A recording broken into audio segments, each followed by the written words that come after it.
सब लोग ठीक होंगे, मुझे पता है आप लोग अच्छे से पढ़ रहे होंगे। अच्छा, हमारी ये प्रैक्टिस सेट की सीरीज शुरू हुई है और ये प्रैक्टिस सेट नंबर 9 है और ये हम लोग हिंदी का प्रैक्टिस सेट करते हैं। ठीक है बच्चों, और ये प्रैक्टिस सेट किसके लिए ज़रूरी है? नवोदय, अटल आवासीय और विद्या ज्ञान सभी परीक्षाओं में ये उपयोगी है, तो आप लोग प्रैक्टिस करते रहिए। चलिए शुरू करते हैं। निर्देश पढ़ लेते हैं पहले। प्रत्येक प्रश्न के लिए 4 संभावित उत्तर विकल्प दिए गए हैं, जिनमें से केवल एक सही है। यही उत्तर चुनकर उसको OMR उत्तर पत्रिका पर उपयुक्त स्थान पर दर्शाना है। तो पहला प्रश्न देख लेते हैं, शत्रुता का विलोम है। ठीक है, तो आप पहले ऑप्शन देख लेते हैं, शत्रु, मित्र, दोस्ती और मित्रता। तो शत्रुता का विलोम शब्द क्या होगा? मित्रता। मित्र नहीं होगा, मित्रता होगा, क्योंकि इसमें शत्रुता है। अगर ये शत्रु होता तो मित्र होता, और क्योंकि शत्रुता है इसीलिए इसका मित्रता होगा। ठीक है, नीचे दिए गए शब्दों में से कौन सा शब्द अनेकार्थी है? खाली, गरीब, अब्द या शरीर। तो इसका सही आंसर है सी, अब्द। ये क्यों है सही? क्योंकि अब्द के कई सारे अर्थ होते हैं। अनेकार्थी माने क्या होता है? जिसके बहुत सारे अर्थ हों, और बाकी जो शब्द हैं इनके सिर्फ एक ही अर्थ है। और अब्द का है बादल है, वर्षा, मेघ, आकाश, साल, ये आदि इसके अर्थ हैं। तो कौन सा सी वाला सही हुआ? अब तीसरा देख लेते हैं, नीचे दिए गए शब्दों में से कौन सा शब्द कमल का पर्यायवाची नहीं है? अच्छा, इस चीज को ध्यान रखना, जब आप जल्दी जल्दी पढ़ें कोई भी प्रश्न तो हम नहीं का ध्यान रखें, कहीं नहीं आ जाता है और हम क्या करेंगे, इसका कमल का अगर पर्यायवाची जैसे जैसे इसका पंकज है और आपने जल्दबाजी में नहीं ध्यान दिया तो आप पंकज पे कर सकते हो, क्योंकि पंकज कमल का पर्यायवाची है ना। तो इसमें देखिए ऑप्शन देखिए, पंकज, सरोज, रक्त और उत्पल। तो इसका क्या है? रक्त। बाकी सब कमल के पर्यायवाची हैं। ठीक है, निम्नलिखित में से कौन सा पद इक प्रत्यय से नहीं बना? ऑप्शन है दैनिक, सामाजिक, मौखिक और लेखक। तो देखिए सब में एक प्रत्यय लगा है, दैनिक एक लगा हुआ है, सामाजिक लगा है, एक मौखिक लगा हुआ है ना, और लेखक में नहीं है। तो इसका सही आंसर क्या होगा? डी, लेखक। तो में से कौन सा शब्द जातिवाचक संज्ञा का है? क्षेत्र, ईमानदारी, जनक या सोना। तो इसमें से कौन सा जातिवाचक संज्ञा है? इसमें है क्षेत्र। कैसे है? इन संज्ञा शब्दों में से किसी एक ही प्रकार के अनेक वस्तुओं का बोध होता है, जैसे घर है, पर्वत है, पक्षी है, पशु है, ये सब क्या है? जातिवाचक संज्ञाएं। ठीक है, तो क्षेत्र भी जातिवाचक संज्ञा है। ठीक है, अली और अली शब्द है, ये क्या है? संज्ञा है, शब्द युग्म है या सर्वनाम है? तो ये शब्द युग्म है, जिसमें अली का अर्थ है सखी, और दूसरा ये जो अली है इसका अर्थ क्या होता है? भौरा। ठीक है, अब अगला देख लेते हैं।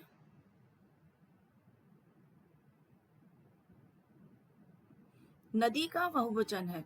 क्या है नदी का बहुवचन? नदियां, नदियां, नदी और नदे। तो इसका बहुवचन है नदियां।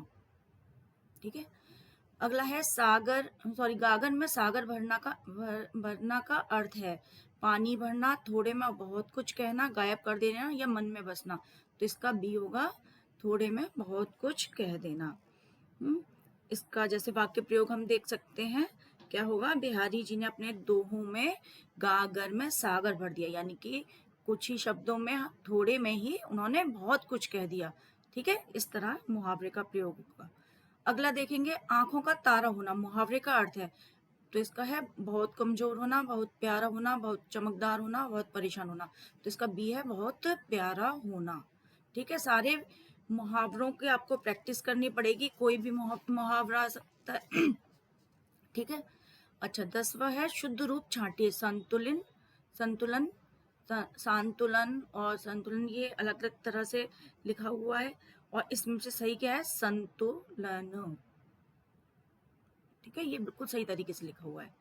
अगला देख लेते हैं, अब ये अनुच्छेद आ गया जिसके ऊपर प्रश्न आएंगे, है ना। तो निर्देश पढ़ लेते हैं। निम्नलिखित अनुच्छेद को ध्यानपूर्वक पढ़कर दिए गए प्रश्नों के उत्तर देने के लिए सही विकल्प का चयन कीजिए। ठीक है, तो अब हम लोग अनुच्छेद पढ़ लेंगे। पहले, व्यक्ति संबंधहीन सिद्धांत मार्ग निश्चयतात्मक बुद्धि को चाहे व्यक्त हो पर प्रवर्तक मन को अव्यक्त रहते हैं। वे मनोरंजनकारी तभी लगते हैं जब किसी व्यक्ति के जीवन क्रम के रूप में देखे जाते हैं। शील की विभूतियां अनंत रूपों में दिखाई पड़ती है। मनुष्य जाति ने जब से होश संभाला है तब से वह इन अनंत रूपों को महात्माओं के आचरण तथा आख्यानों और चरित्र संबंधी पुस्तकों में देखती चली आ रही है। जब इन रूपों पर मनुष्य मोहित होता है तब सात्विक शील की ओर आप आकर्षित होता है। शून्य सिद्धांत वाक्यों में कोई आकर्षण शक्तिगर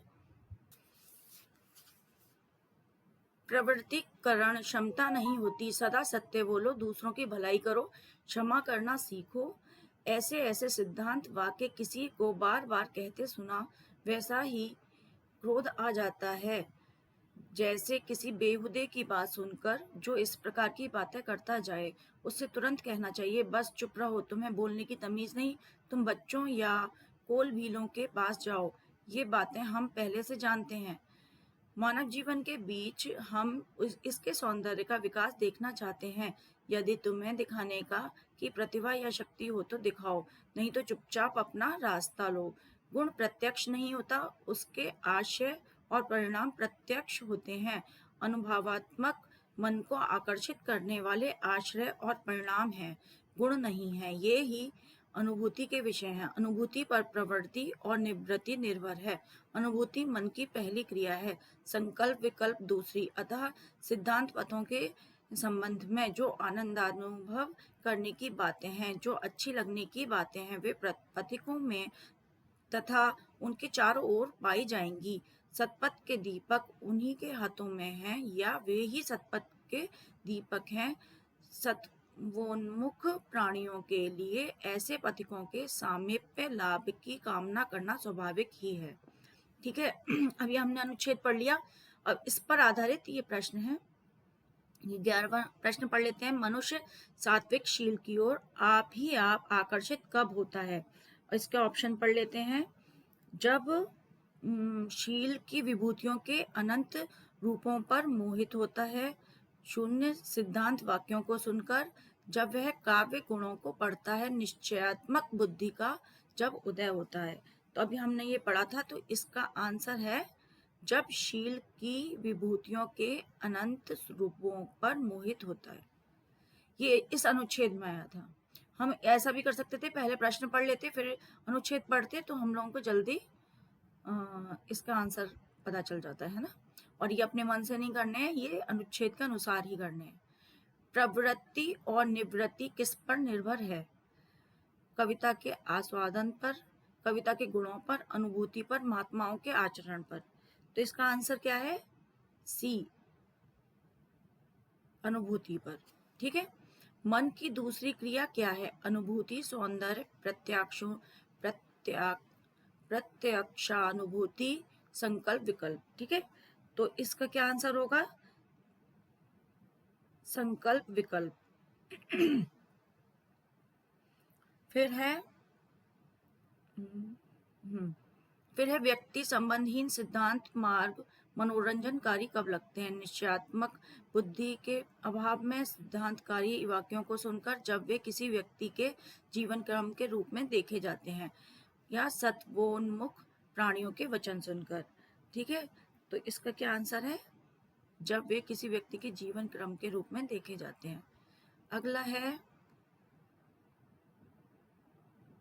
एक सेकेंड, मानव जीवन के बीच हम किस सौंदर्य का विकास देखना चाहते हैं? संकल्प विकल्प का, सिद्धांत वाक्यों में निहित बातों का, बच्चों को अच्छे अच्छे सिद्धांत वाक्य सुनाने का, या गुण कथन का। तो इसका है सिद्धांत वाक्यों में निहित बातों का। तो ये जो अनुच्छेद पर आधारित प्रश्न थे ये पांचों, तो अनुच्छेद मैंने आपको बताया, सबसे पहले हम क्या कर सकते हैं, प्रश्नों को पढ़ लें कि कौन कौन से प्रश्न इसमें पूछे गए हैं। फिर अनुच्छेद पढ़ेंगे तो एकदम से आंसर हमें क्लिक हो जाएंगे, ठीक है। जिससे समय कम व्यर्थ होता है, ठीक है, समय व्यर्थ नहीं होगा और जल्दी आप लोग आंसर ढूंढ लोगे। नहीं तो फिर क्या करोगे, फिर इसमें से अनुच्छेद में से आंसर पढ़ो निकालोगे कि अरे इसका क्या था, इसका क्या था, ठीक है। समझ में आ गया बच्चों। और क्या बताया था मैंने आपको कि प्रैक्टिस करना बहुत ज़रूरी है। प्रैक्टिस सेट आपको रोज करने चाहिए, तभी हम परीक्षा में सफल हो पाते हैं, ठीक है।